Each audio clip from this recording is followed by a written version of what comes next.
Oh man, so we've got a good amount of news as well as a couple of rumors that we're going to be going through, so...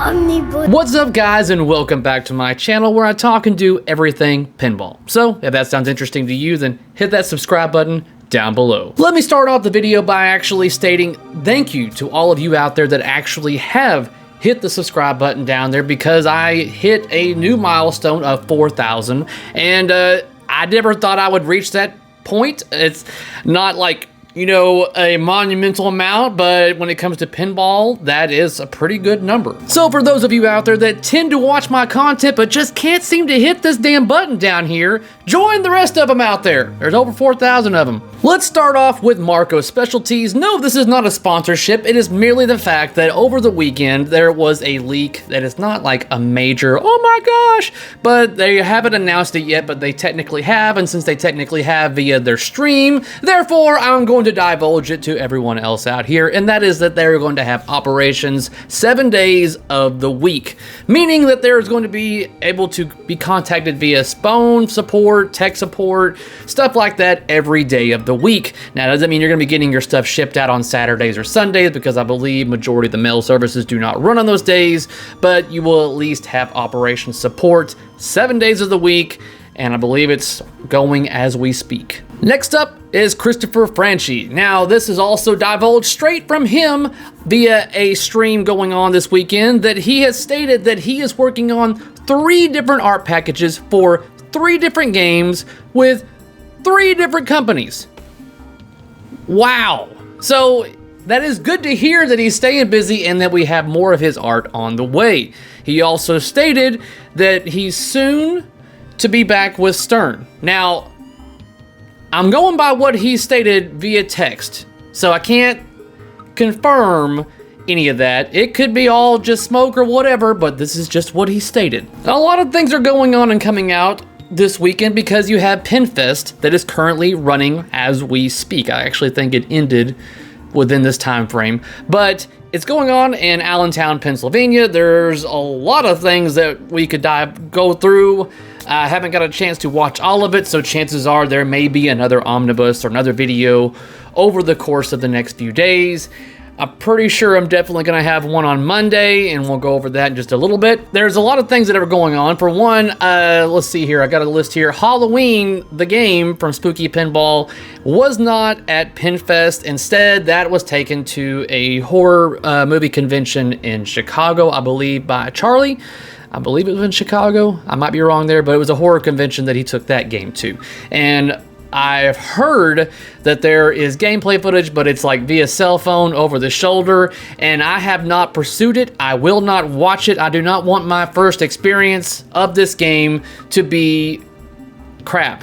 I'm sorry. I mean, so I'm not going to be able to give you my thoughts and opinions on this gameplay, because I want the first experience for me to see, at least on this game, to be good. I want it to be good quality, so I'm going to wait for the Jack Danger stream that should be coming up here in the next week or two.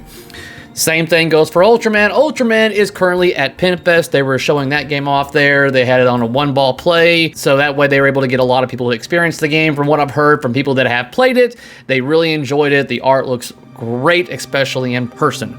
So there you have it. Both of those games I am not watching gameplay footage on until it is in worthy quality. So therefore, I can give it a much better review of my first impressions of it.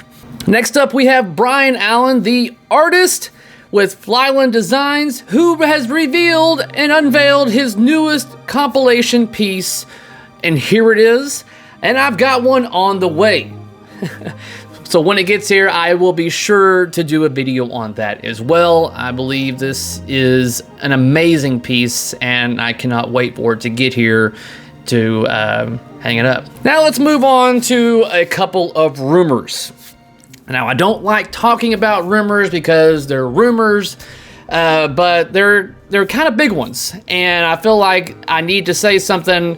I have already said on my YouTube channel in the community section that we should be hearing something on Monday. I'm not going to confirm or deny what is going on here and if this is fact or fiction or what. But the rumor is that Steve Ritchie with Stern Pinball, the designer for a lot of games, for those of you that don't know this guy, Steve Ritchie designed a lot of, more than likely, some of your favorite games, including the getaway that is behind me. His most recent one was Led Zeppelin.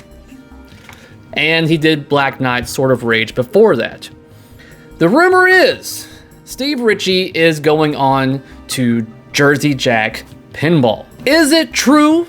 We should find out Monday. There will be an official announcement coming to the pinball industry. Whether or not it has to do with Steve Ritchie or not, I will not say, but there should be an announcement on Monday that should put a big change in the pinball industry. The other most recent rumor that I heard Kaneda today actually talking about, so evidently there is word going around that there's a possibility that Lyman Sheets is going to be leaving Stern as well. Like, he hasn't actually been there for a while, and he's going to be officially leaving Stern and moving on to a different manufacturer. Now, let's just say for, let's just say for instance that the Lyman Sheets rumor is true. Let's say he is moving on to a different manufacturer. Which one would it make sense that he would go to? American Pinball? No. Because when it comes to code, that hasn't been American Pinball's issue. It's mainly been like a design and theme that's been American Pinball's issue. So when it comes to like coding, because that is his job, that's what he does, let's think about what games have been produced by certain manufacturers, and maybe this will put things in a better form of whether or not this can be considered, a rumor or possibility of being fact. Let's see, he's done coding for games like Monster Bash, Medieval Madness, Attack from Mars. I wonder if there's anybody out there that's made those games that maybe could use some help on coding, maybe even possibly their new game. That never got finished code. I don't know. Just seems more logical, but I don't know. It's rumor. We'll see what happens. Next up is Roger Sharp. Not only is it his birthday this weekend, he is actually going to finally be having a full-fledged motion picture in the works that starts production October. And this is kind of funny because, and this is honestly, when it came to the story of how he saved pinball, I had a mental image of how I feel the movie should be, how I believe that story should be told, and it's kind of funny that now it's happening. I was actually so motivated to create like a fan-made trailer, if you will, and I'm still working on it. I'm gonna do it in my spare time whenever I can, but I'll give you a little teaser right here of what I'm working on.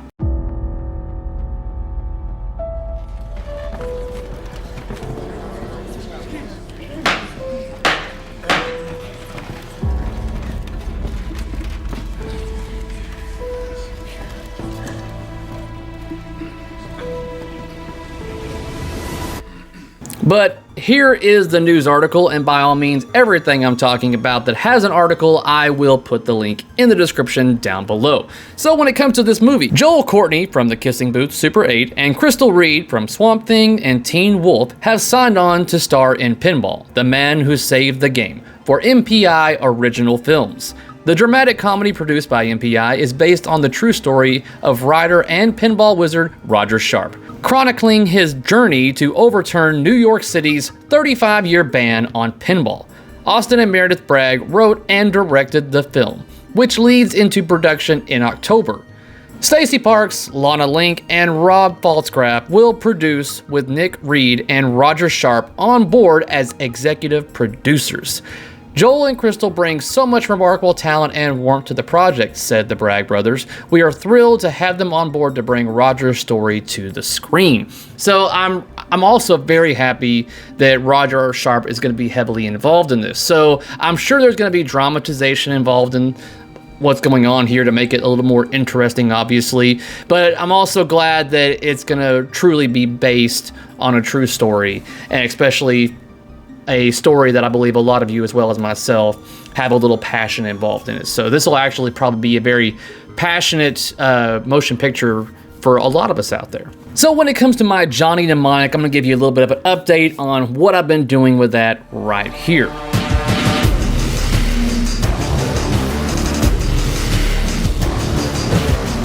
The top side is almost done. I've got a few little things I need to do, and you're like, that's nice, Cary, where's the content for it? And I'm right there with you.